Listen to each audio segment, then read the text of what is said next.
Tonight on News Hour. Bandits block vehicles, abduct scores on Birningwari Kaduna Road. As cases of COVID-19 pandemic increases, unvaccinated people are at greater risk. Maiduguri residents happy with temporary restoration of electricity supply. And 3 dead, dozens missing as refugee boat sinks off Greek coast. Welcome to the program. I am Zainab Bala. Suspected bandits have attacked a convoy of over 10 motorists and abducted scores of travelers along Kaduna-Birningwari Highway on Wednesday. Reports say scores of travelers were kidnapped while several motorists are attacked by the bandits. This is coming less than 12 hours after bandits on Tuesday night attacked Angwargimbia community in Sabantesha, Chikun local government area in Kaduna, and abducted scores of residents in the area. Governor of Kaduna State Nasir El-Rufai on Tuesday visited President Muhammadu Buhari over the security situation in the state, where he told the State House correspondent that there is nothing like repentant bandits. Rather, the state's policy is to dispatch the bandits attacking innocent people to their creator to answer for their crimes against humanity. Now, Daily Trust reporter Muhammad Yaba gives us an update. Bandits have today abducted scores of traders along Kaduna-Birningwari Highway. The incident happened around 11 a.m. and it was gathered that the majority of the victims were traders on their way to Kaduna for business.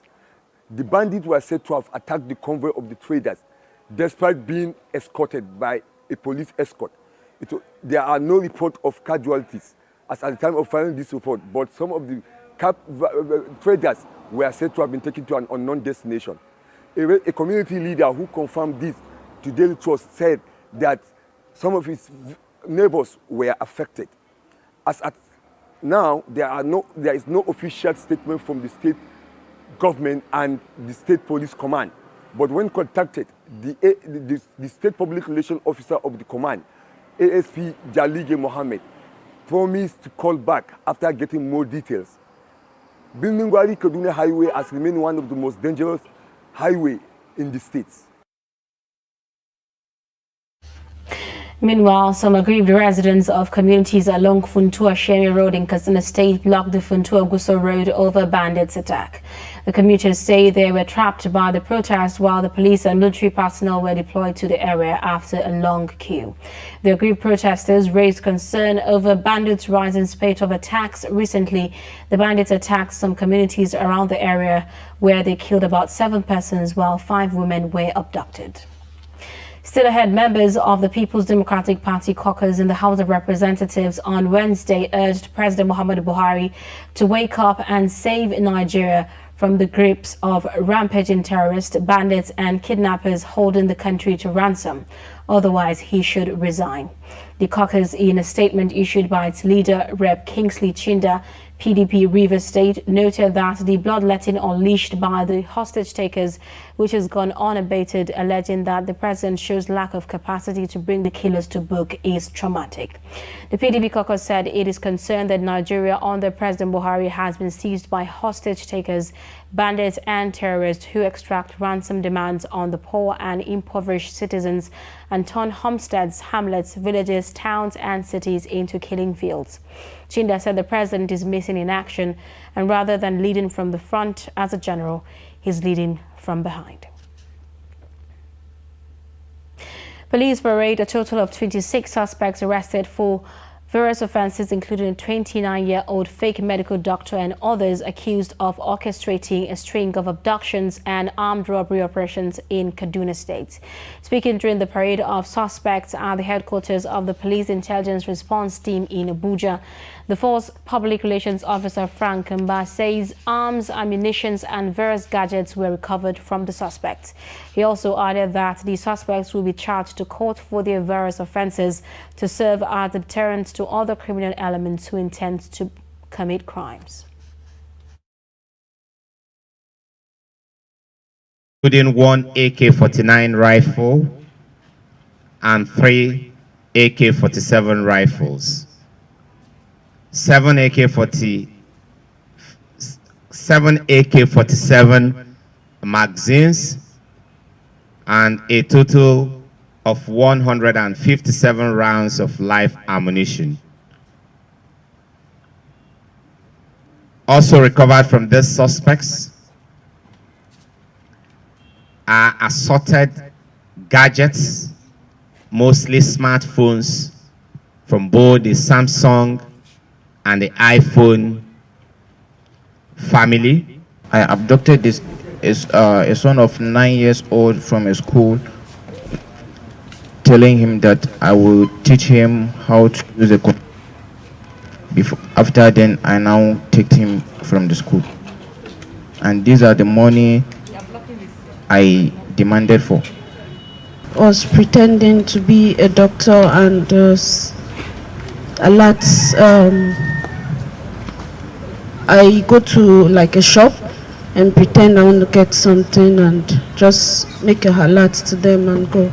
Why they give me? Some give me the product and some don't. If they have not seen. I was arrested for snapping and sending of bullets and magazine. I threatened a certain man with them. A soldier friend of mine and leaving them to keep for him that when he's going back to his base, he will come and pick them up. So he left for his base without picking them up. So that is how they were in my custody. Now, Nigeria had entered the fourth wave of coronavirus, according to the Nigeria Center for Disease Control. A 500% increase in the number of cases in the past 2 weeks is recorded. This data indicates that only about 8 million Nigerians are vaccinated, and unvaccinated people are likely to die from the virus if infected. Trust TV's Nafisa Abdul Al speaks with a cross-section of Nigerians on the pandemic. The fourth wave of the COVID-19 pandemic is biting harder in Nigeria, as the country on Tuesday recorded 4 deaths and 2,123 fresh cases across 10 states of the Federation and the Federal Capital Territory. The development represents the highest cases recorded since January 2021. According to the Director General of the National Primary Healthcare Development Agency, Dr. Faisal Shuaib, over 8 million Nigerians have taken the vaccine safely, and out of every 10 people that have died, 8 of them are unvaccinated. Meanwhile, some Nigerians react to the statistics. Actually, I really don't believe in coronavirus, so I don't believe in the vaccine. I actually just believe that God has the power to keep everybody safe. We just have to be careful and be prayerful. Statistics will always come out, and sometimes people actually forge these statistics in order to make money. They may not actually be real. What is the probability that those statistics are very real? Well, I won't say the vaccination is a cure for it. It just gives us the immunity to fight against, especially when you've taken the second dose. So it basically just gives us the immunity. It's not as if it cures it totally. No, but we still hope that the World Health Organization will bring out something that will totally eradicate the virus. So I enjoy all Nigerians to comply with government directives to take the vaccine. We have taken the first dose and second dose. And this Omicron one that is coming, we should also take the vaccine so that all of us can be cured. About the vaccine, where I want it because of you people, so that we can take care of ourselves because of this corona. But there's some people, they have not carried serious about this. Well, I think the vaccine will definitely help people to get infected by the disease. I believe it's very essential for every Nigerian to take the vaccine. The Nigerian Center for Disease Control says Nigeria has recorded a 500% increase in the number of confirmed COVID-19 cases over the past 2 weeks across the country, caused by the Delta and Omicron variants. Nafisa Abdul Al, Trust TV News, Abuja.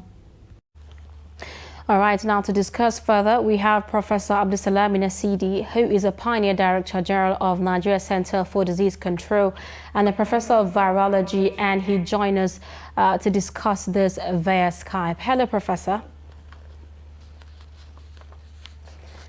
Hello, Professor. Can you hear me? It seems like we have a breach in transmission there. The network is quite bad, and he will join us subsequently when that is sorted out. Now, moving on, federal government on Wednesday destroyed over 1 million doses of AstraZeneca vaccines donated to combat COVID-19. The Executive Director, National Primary Healthcare Development Agency, Faisal Shuaib, led the destruction at Goza Dam site, about 2 kilometers from the Idu railway station in Abuja. He said the vaccines did not expire before the decision to withdraw them, noting that the exercise provides the opportunity for Nigerians to have further faith in the vaccination program. With the exercise, Nigeria joins other African countries like Malawi, South Sudan, Liberia, Mauritania, Gambia, Sierra Leone, Guinea, Comoros, and the Democratic Republic of Congo in destroying the expired COVID-19 vaccines. Still talking vaccines, emergence of the Omicron variant of the COVID-19 virus and increase in reported cases of COVID-19 has thrown a new challenge of preventing transmission of the virus in states like Kebbi State. In this report, Trust TV reporter Hamza Galadima examines efforts in Kebbi to mobilize people to submit themselves for vaccination against spread of the dreaded variant of COVID-19, the Omicron virus. The latest strain of the COVID-19 virus has, over the past few days or months, spread across the globe, spreading anxiety in medical circles.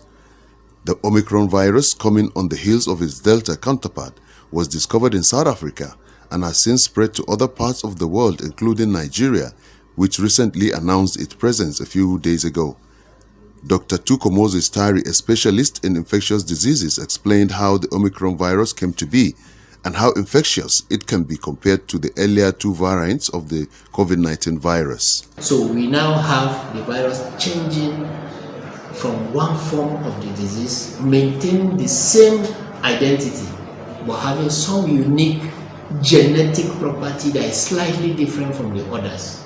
So when you check the sequencing of the disease, that's what we call genetic sequences, like you profile the gene. Then you now discover from point A to point Z.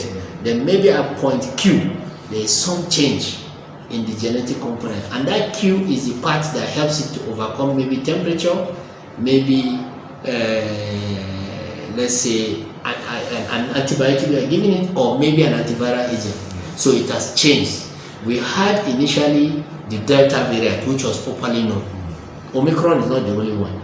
Delta variant, and it came in, and a lot of vaccines came in to be able to overcome the Delta variant. So now it is thought that in South Africa, sometime about, I think September or so, it's within this year, just about 2 months, 3 months ago, for the first time they detected a new strain now of disease with some genetic component, and it was now labeled Omicron. So, and a lot is evolving about Omicron from then till now. So this is some short story about Omicron variant, but it has made its debut in Nigeria, and now Omicron variant has been identified in Nigeria. With the possibility of another lockdown in the offing, authorities in Kebbi State, like most other states of the Federation, have scaled up vaccinations against the virus, with centers springing up in public places in an attempt to check its spread into the states. Apart from the major medical facilities like Sir Yahya Memorial Specialist Hospital and the Federal Medical Center, all in Birni Kebbi, the fight against the virus has been taken to ministries and parastatals, where civil servants are required to take a shot of the vaccines.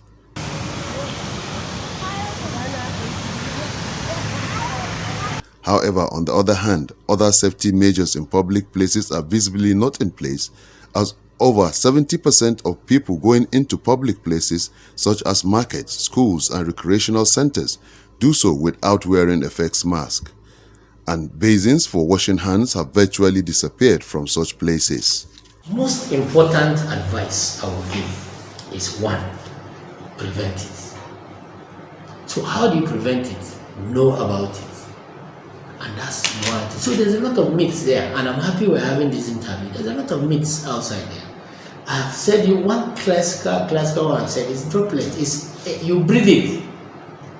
It's either you breathe it in or you transmit it by yourself or your hands to your nostril. For instance, even if it's on your palms, the virus, so long as your palms do not make contact with your nostrils or your mouth or any other orifices which is remote, but the mainly is breathing nostrils or the mouth, it will die in the palms. So how do you prevent it? The same thing we say, keep that safe distance, which is still 1 meter for those who are symptomatic. Or if you are in a close proximity, use of what?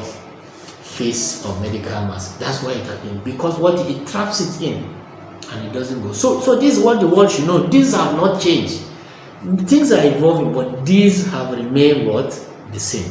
So you prevent it by getting knowledge to taking those infection prevention control measures, which is what? Hand hygiene, use of mask. Then importantly is what? Vaccine.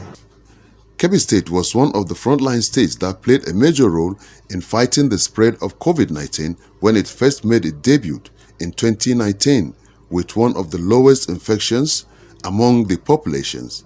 But with the Omicron virus on the loose and the people's attitude towards the looming danger, this time the story may be different. Hamza Galadi Mazuru, reporting for Trust TV News from Birnin Kebbi. Similarly, despite concerns over rising cases of COVID-19 infections during the fourth wave, many Nigerians embark on journeys to celebrate Yuletide festivities. Nigeria Center for Disease Control has advised Nigerians to skip non-essential international and local travels during the festive period. Trust TV's Aisha Salu visits the Jabi Park, Abuja, to inquire about adherence of travelers to safety precautions. The rise of the COVID-19 Omicron variant does not appear to be keeping travelers home for the holidays, as they embark on their journey to spend the Yuletide with families and loved ones. Although some say they continue to maintain the COVID-19 safety regulations. Well, my concerns at this moment is one, people are not really taking things serious as it should, especially the universal precautionary measures, the washing of hands and the social distancing and the rest, wearing of face masks. As you can see, just very few of us are with our face masks here in this garage, which is not supposed to be so. Nigerians are so relaxed, maybe because people, they have never seen very close persons die within them, but I feel everybody should be concerned because this is a global health issue.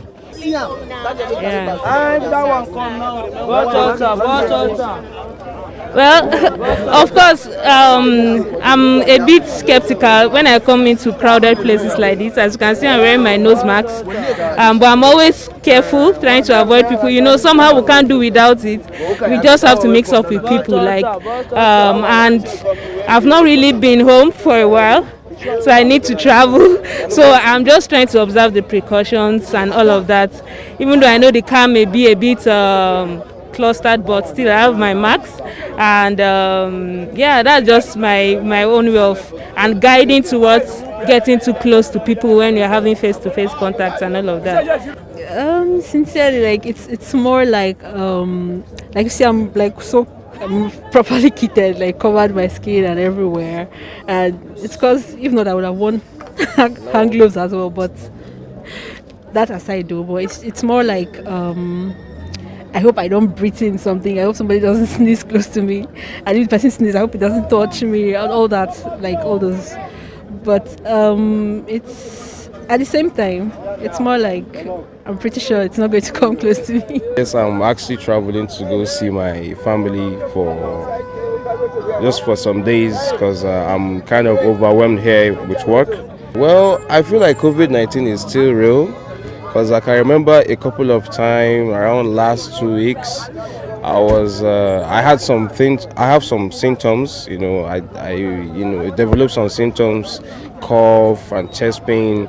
So I went to the COVID-19 center. I had my COVID test, but then it's just unfortunate for Nigeria that I still haven't seen my results yet. The problem is now that they're about COVID-19. We actually COVID-19 is true, but what has happened? Normal, like this Sharon now, but they carry 7 passengers. But because COVID-19, we need to carry that 7 passengers. Actually, what would they carry? Would they carry 2 in the back, 3 3 for here, 1 in the front. There's not much worry because of the available preventive measures like wearing of nose masks and rest of them, and social distancing. The Nigeria Center for Disease Control also advised Nigerians to take caution during the Yuletide to avoid transmission of the infectious disease. Aisha Salihu, Trust TV News, Abuja. All right, it looks like Professor Nasidi is back online. He is the professor, a pioneer director general of Nigeria Center for Disease Control and a professor of virology. And he joins us via Skype to discuss vaccination for COVID-19. Hello, Professor. I'm sorry, I can't hear you very well. Can you hear me, Professor? I can't hear you. Can you hear me? Okay, a data from National Primary Health Care Development Agency indicates that out of every 10 COVID-related deaths, 8 are unvaccinated. How valid is this? And when one considers that the total number of deaths in Nigeria has not reached 3,000?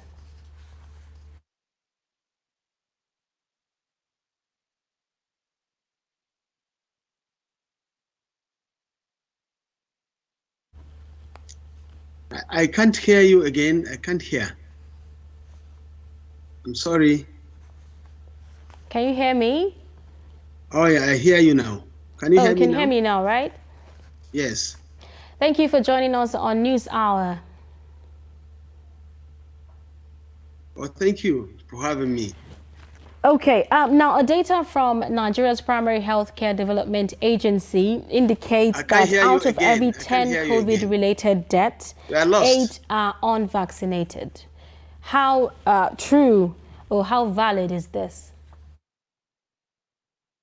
I can't hear you. I couldn't hear you. I could not hear you. You are lost. Like we have a bridge, we still have a bridge there, but hopefully we get to speak to Professor Nasidi subsequently. You're still watching News Hour on Trust Television. Coming up, ambition of 13-year-old quarry worker. Details of this and more after the break. Do stay.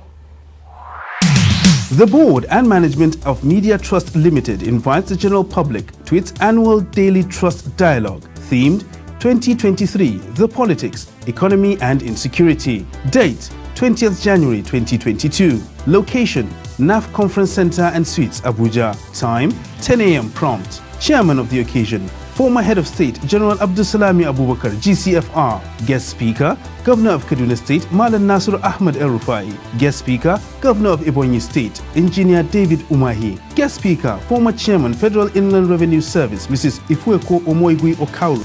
Moderator, Executive Director, Daria Media Nigeria Limited, Kadaria Ahmed. The event will be transmitted live on Trust TV, and all participants must observe COVID-19 protocols and wear their face masks.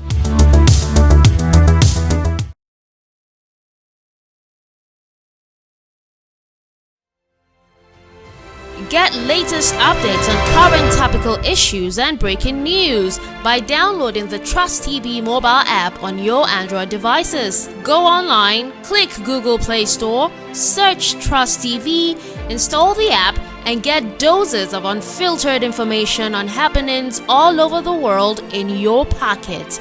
Trust TV, documenting the Nigerian story.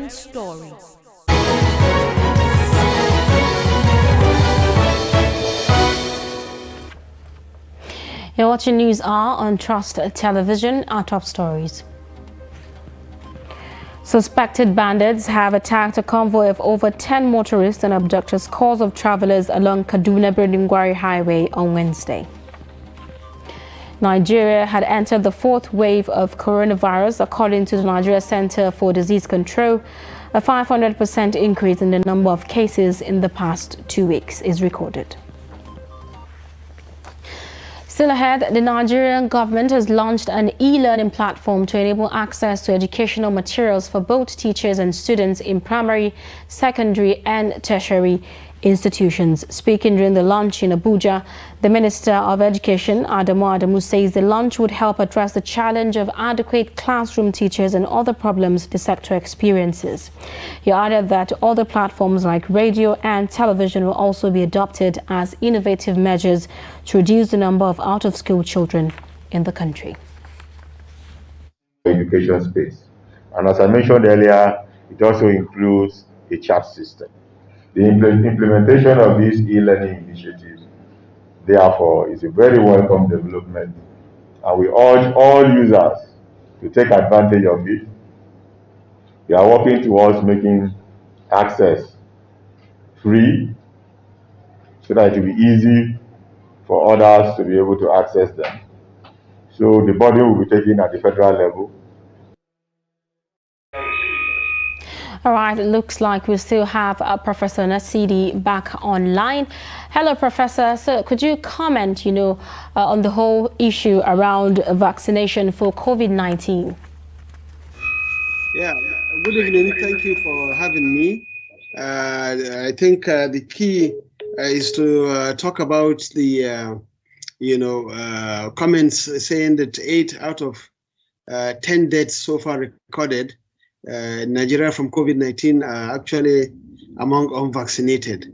I think this is not peculiar to Nigeria, but most countries, even the US, the last experience is to show that severity of the disease and deaths occur more in people that are not protected, either not immunized or had not suffered from the disease before.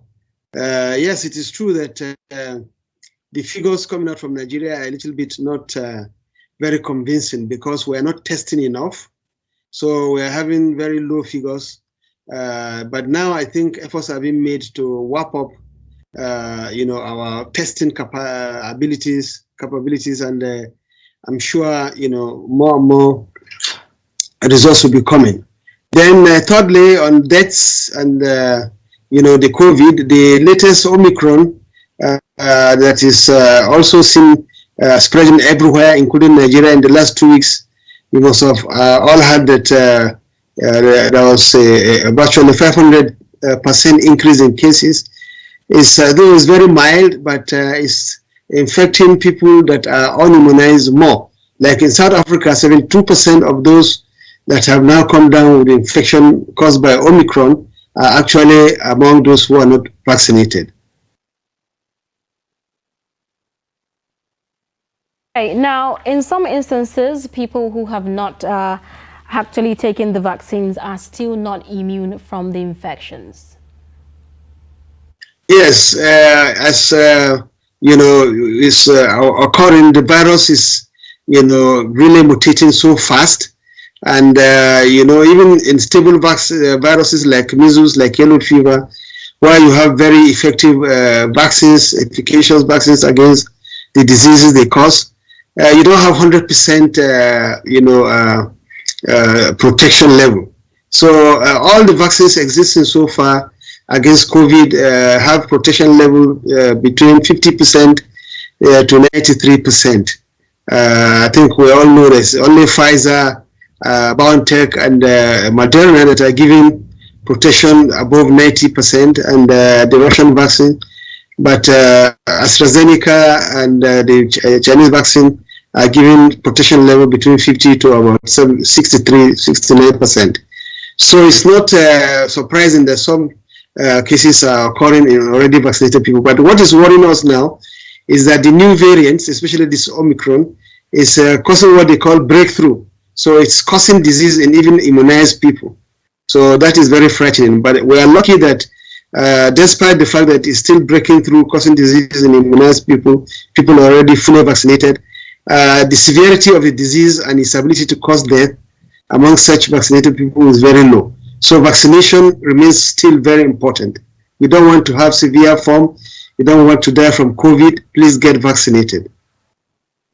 Okay, so now does the booster shots, that we advise to take actually, give us some high level of protection, from the Omicron variant? Yeah, the booster shot seems to show that it strengthens your immunity more, and that virtually those who have received their booster shots, have never had more than mild infection from this. So, some countries like Israel now being the first in the world are even thinking we could go beyond the booster shot so that you strengthen your immunity more. So they are giving the fourth dose shot, which the first shot, which will further strengthen your immunity, because the virus that is now circulating, which is Omicron, almost replacing the Delta, is very elusive. It's defying the vaccines, defying your natural immunity. So if there's the possibility to get yourself the booster is very important. But unfortunate thing is that we all know that we don't have enough vaccine to even so far immunize 5% of the population, not talk of the booster. That's where the tragedy of the African situation is. Now, the Nigerian government have destroyed about 1 million doses of, the COVID-19 vaccines. So what does this actually, tell us about these vaccines?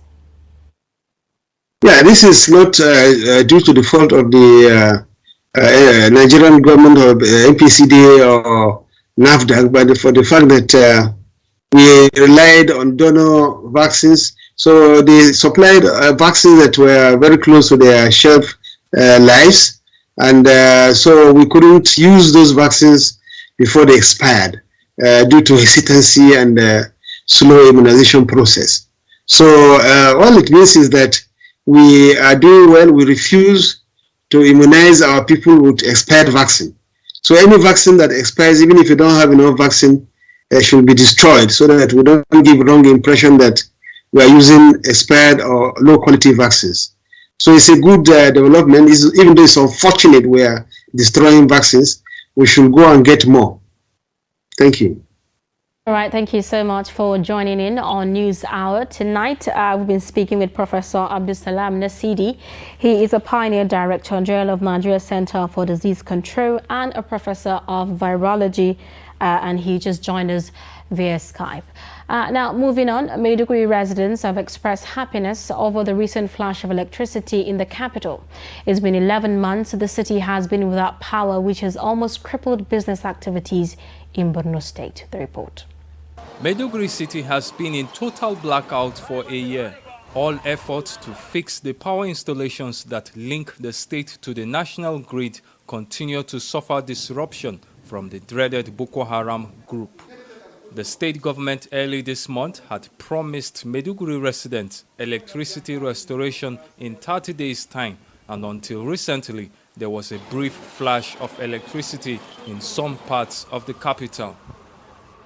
A lot of people come to me and told me that they spend the night with electricity. The light has returned to some areas. They have been suffering. It stopped a lot of works. Many things stopped working because our people are suffering.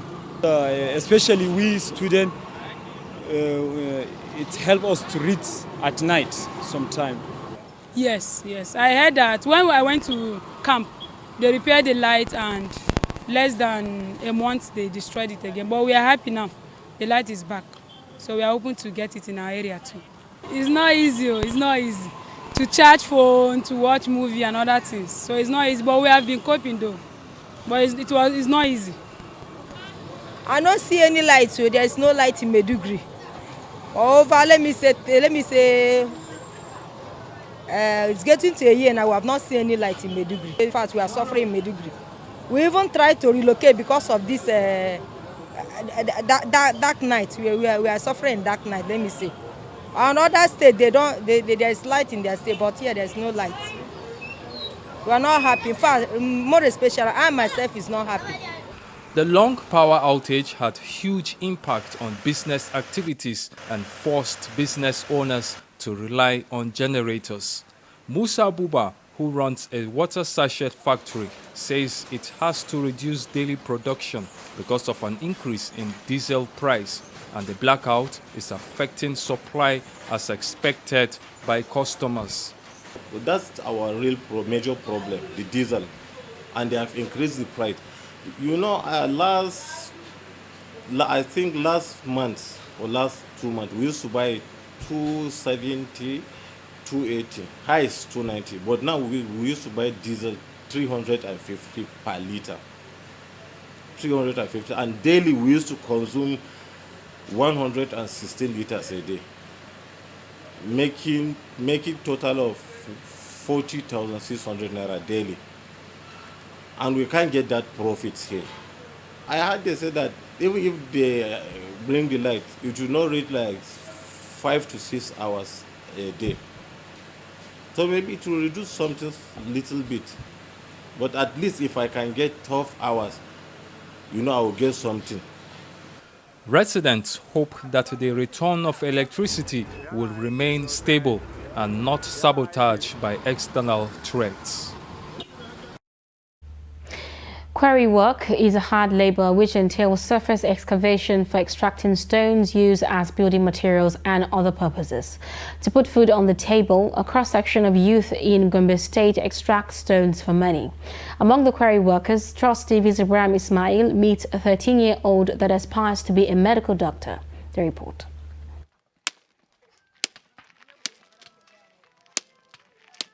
This is a 13-year-old Abdullahi Haruna, a primary 5 pupil of Kagarawal Primary School, Gombe, who works at a quarry site located in the outskirts of Gombe metropolis from the eastern part of the city. Schools are on holiday, and the youngest quarry worker here spends most of his time working to get some money. I used to work for my boss. I do some savings and sometimes give my mother to keep for me. When the money accrued, I bought a bicycle. Abdullahi, who aspires to be a medical doctor, said he wants to put more effort in the quarry work to support his education. I want to put more effort to become a medical doctor and help people. Other senior workers said the business has been a source of sustaining their families for years. With this work, I married 2 wives, have a ride and a house, but my educational qualification is secondary school. I have no occupation rather than this work. Thanks to Allah, now I am building my house. There are hundreds of quarry workers in various locations in Gombe who depend on the work to fend for their families and help generate revenue for the government. This work helps me a lot. I used to buy stationery for my studies. From Gombe, Ibrahim Ismail for Trust TV. Cold weather is biting hard in Jos Plateau State capital, forcing residents to take all kinds of measures to body warm. Trust TV reporter Dixon Adama reports that there is apprehension among residents that biting cold comes at a time cases of COVID-19 record increase with discovery of new variant Omicron. The report. Intense cold has broken out in Jos, the Plateau State capital, which is known to be the coolest part of the country. However, it has resulted to different impacts in people, and then people have showed different reaction to the cold. Coupled with the fact that the outbreak in coronavirus is still ravaging places and it's believed to habit where there is cold. So let's listen to what the people on the street and the medical experts have to say. Honestly, the cold is very harsh. Sometimes for you to have a wonderful sleep, you have to get maybe double your blanket. So in order to have a peaceful sleep, because the cold here is very, very high. First of all, I'm not staying there, I'm staying in Abuja. So for me, it's totally different thing, and the way that it's something that is so cold. You can see that even up to now at this point of time, it's around past 12 now. I see the weather is very, very hot. It's very cold, so to say. We are very grateful for this weather. The weather is cold, so even in the afternoon, we used to put this weather to cover ourselves because of the weather. It's actually biting hard. When you sleep in the night, the bed will look as if they poured cold water. And you'll be hearing your doors and windows checking as if somebody is knocking. That is just cold for you. And so my advice to families, to young ones, especially our girls that want to showcase their body by wearing something that will not cover them, I advise them to look for something to cover. This is not the time to expose their body and make guy.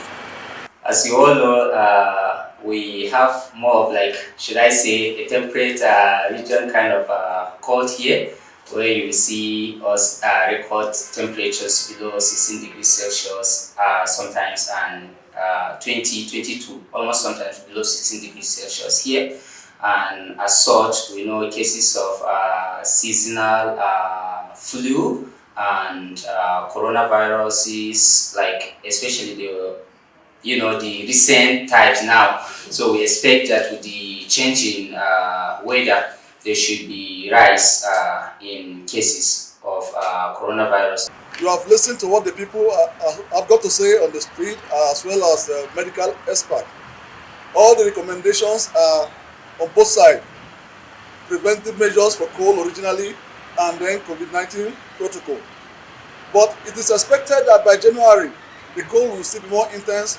By that time, it will be less than 17 degrees Celsius. For now, it's ranging between 20 to 25 degrees Celsius and all of that. But from January, it's going to be very intense.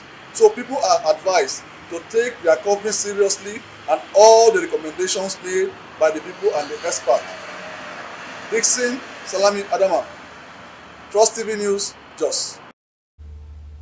Yes, so watching News Hour on Trust Television. Do stay tuned. Get latest updates on current topical issues and breaking news by downloading the Trust TV mobile app on your Android devices. Go online, click Google Play Store, search Trust TV, install the app, and get doses of unfiltered information on happenings all over the world in your pocket. Trust TV, documenting the Nigerian story.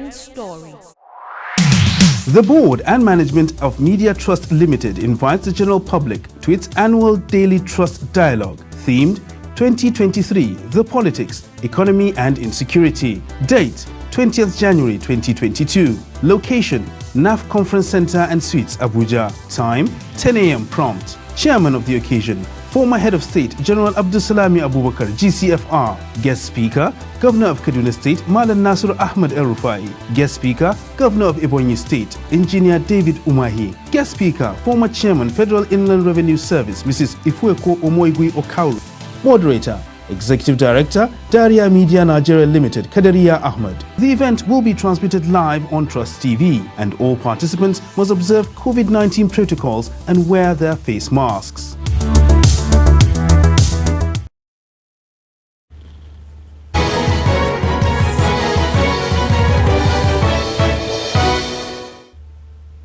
Welcome back. If you are just joining us, this is News Hour on Trust Television. Still ahead, senators on Wednesday rescinded their decision to override President Muhammadu Buhari on Electoral Act Amendment Bill. On Tuesday, the lawmakers collected signatures and vowed to override President Buhari on the bill. They also suspended the passage of the 2022 appropriation bill earlier scheduled for yesterday to further push their decision. On Wednesday, the Red Chamber, after emerging from a closed session which lasted for about 40 minutes, resolved to consult with the House of Representatives and Nigerians on how to respond to Buhari's decision to assent to the bill. Senate President Ahmed Lawal announced that the Senate discussed the way forward on how to respond to the letter from President on the Electoral Act Amendment Bill. The lawmakers, according to Lawal, also resolved to consult with their constituents on the way forward, saying that they have a role to play. Also, in the closed session, discuss how to respond to the letter from Mr. President on the electoral bill amendment. The Senate consequently resolved to consult with the House of Representatives in January, when both the Senate and the House will be in session. Presently, the House of Reps has gone on recess. And like we all know, the constitutional provision is for the Senate and the House of Representatives to jointly take the appropriate action. The Senate also resolved to consult with our constituents during our recess in January. The Senate believes that our constituents have a role to play as the major stakeholders in the laws that we make in the National Assembly. Is this a true reflection of what transpired in the closed session? Thank you. Now to election matters. Independent National Electoral Commission (INEC) has reviewed its activities for the year 2021, giving an update on its plan to deploy technology during 2023 elections. Speaking during the briefing, the chairman of the commission, Professor Mahmood Yakubu, gives an appraisal of the Anambra governorship election, innovations and deployment of new technologies by the commission, the continuous voter registration, among others. Trust TV reporter Sagir Ibrahim has the report. Speaking during its end-of-year briefing at the headquarters of the Independent National Electoral Commission in Abuja, the chairman of the commission, Professor Mahmood Yakubu, gave an appraisal of the November 14 Anambra governorship off-cycle election. He says that although many had expected the election to be characterized by challenges, the deployment of the biometric voter accreditation system and upload of polling unit results played an integral role in the outcome of the election. The BVAS has replaced the smart card reader for verification and authentication of voters as part of our improved voter accreditation process. The new technology was designed in-house by INEC engineers. The BVAS has come to stay. So too is the uploading of polling unit results on the INEC Results Viewing Portal, known as the IREV. We are convinced that the introduction of technology in voter accreditation and result management is better than the best entirely manual process. On the continuous voter registration, Professor Yakubu explained that the third quarter of the exercise will commence in January 2022. He says the CVR has been shelved in the Federal Capital Territory due to the forthcoming area council elections in February next year. We have now completed the second quarter of the exercise, which commenced online in June and physically at designated centers in July. The third quarter of the exercise will commence in January next year. In the forthcoming area council elections in the Federal Capital Territory, the CVR exercise was suspended 9 days ago. That is 60 days to the election as required by law. A total of 42,986 Nigerians completed their registration in the FCT. 14,665 multiple registrations were detected and rejected. He also announced the schedule of activities for primary election against the June 18 Ekiti and Osun governorship elections. For Ekiti State, the exercise begins in the next 2 weeks, that is on 4th January 2022, and ends on 29th January 2022. In the case of Osun State, party primaries begin on the 16th of February 2022 and will end on 12th March 2022. Any political party that fails to conduct democratic primaries within the framework or time frame provided in the Commission's timetable and schedule of activities cannot be expected to submit names of candidates to INEC for the election. The INEC chairman added that while the Commission prepares for the new year, it is not oblivious of 2023 as plans are in top gear to ensure a free, fair and credible general election. Sagir Ibrahim reporting for Trust TV. Nigerian Senate has passed the 2022 budget of 17.1 trillion against the 16.39 trillion sum presented by President Muhammadu Buhari. The passage of the bill follows a report laid on the floor of the Senate during Wednesday plenary by the Chairman of Appropriation Committee, Senator Barrow Jibril. The budget is increased by 735.8 billion. The report. While presenting the committee report, Senator Barrow said the oil price benchmark for the 2022 budget has been increased from $57 per barrel proposed by the executive to $62 per barrel to reflect the current market values of the oil barrel in the international market. The budget deficit is increased by 98 billion naira to accommodate some other requests of national importance which have not been captured in the budget estimates and which could not be covered by the revenue increase. While the major capital, recurrent, debt service, statutory transfers remain untouched, the Senate made provision for an increase by 400 billion naira for agencies that came forward with financial reports which were not captured in the proposed budget, such as INEC, Ministries of Humanitarian Affairs, the National Assembly, and more. The upper chamber also made provision for 10% of monies recovered by EFCC and the National Financial Intelligence Unit to be utilized by the agencies for their operations to strengthen their fight against corruption. Mr. President, distinguished colleagues, having thoroughly examined the reports and recommendations of the subcommittees on appropriations, the committee hereby recommends the consideration and approval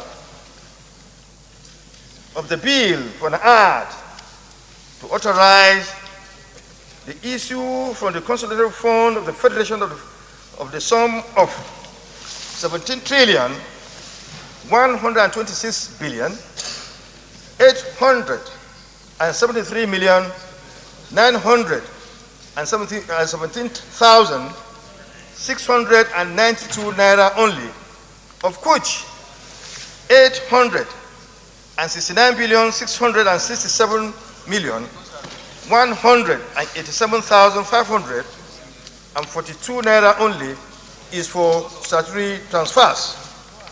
3 trillion 879 billion 952 million 981,550 naira only and 50 naira only is for debt service.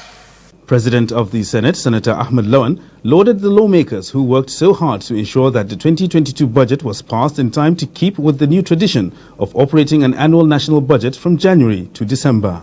A bill for an act to authorize the issue from the Consolidated Revenue Fund of the Federation the total sum of 17 trillion 126 billion 873 million 917,692 naira only, of which sum of 5 trillion 467 billion 403 million 959,863 naira only is for contribution to the Development Fund for Capital Expenditure for the year ending on the first day of December 2022.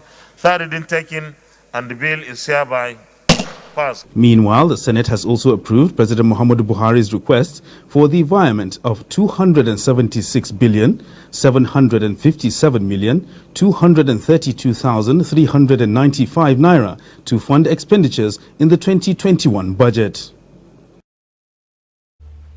And on the foreign scene, at least 3 people have died and dozens are feared missing after a boat carrying refugees and migrants sank off the Greek coast of Folegandros.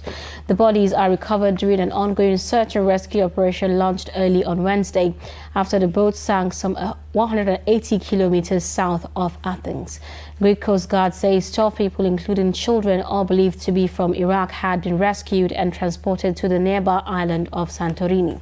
Most survivors say there were 32 people on the boat, 4 vessels, 2 helicopters from the Navy and Air Force, a military transport plane, 5 passenger ships and 3 private vessels are participating in the search and rescue operation. Now let's take a look at Sports Roundup with Adeni Ajishafe. Hello and welcome on Sport News. Super Eagles will begin their preparations for the 2021 African Cup of Nations AFCON in Abuja. Honorable Minister of Sport and Youth Development Sunday Dare says the Federal Ministry of Youth and Sport Development and the Federal Capital Territory are collaborating to provide Super Eagles with a conducive environment to train and prepare for the tournament, which begins in Cameroon on the 9th of January 2022. Dare assured Nigerians that the team will not disappoint the nation at the AFCON, expressing optimism that they can do better than they did at the last edition held in Egypt in 2019. And in volleyball, Kano Pillars and Nigerian Security and Civil Defense Corps (NSCDC) have emerged champions in the men and women's category respectively at the just concluded 2021 National Volleyball Premier League. After 10 days of superlative performance at the Indoor Sports Hall, Package B of the Moshood Abiola National Stadium, Abuja. Kano Pillars volleyball men defeated Nigerian Security and Civil Defense Corps in a fierce battle 3-0, 32-30, 25-20 and 22-25, while NSCDC ladies retained their title as they defeated Nigerian Customs Service 16-2, 25-19, 23-25 and 22-25. Head coach of Kano Pillars, Musa Baba Musa, commended the players for giving their best during the Premier League. The difficult game I played is with Force. That's Chief of Army Staff team. In the first place, we defeated them 3-0, and all commander scores were below 20. But to our greatest shock, they defeated us 3-2. So we have to now gear up, and the easiest game I play is the final today.